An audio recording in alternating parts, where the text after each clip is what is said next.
छोटे से गांव में एक लड़की रहती थी जिसका नाम सारा था। सारा बहुत ज़हीन और तख्लीकी थी और इसे लिखने का बहुत शौक था।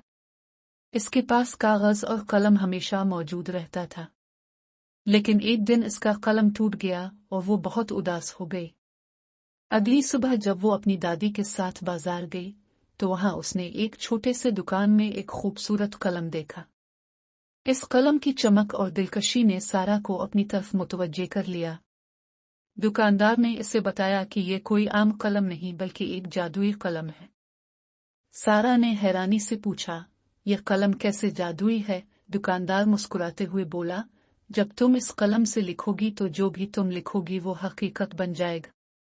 सारा ने अपने तमाम पैसे देकर वो कलम खरीद लिया और घर आ गई। इसे यकीन नहीं आया कि यह वाकई जादुई है, लेकिन इसे आजमाने का तजस्सुस था। उसने सबसे पहले लिखा, मेरे सामने एक खूबसूरत बाग हो। जैसे ही इसने लिखा, उसके सामने वाकई एक बाग जाहिर हो गया।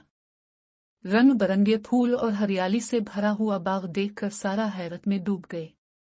फिर उसने लिखा, मेरे पास एक खूबसूरत बली हो, और फौरन एक प्यारी सी बली उसके सामने आ गई।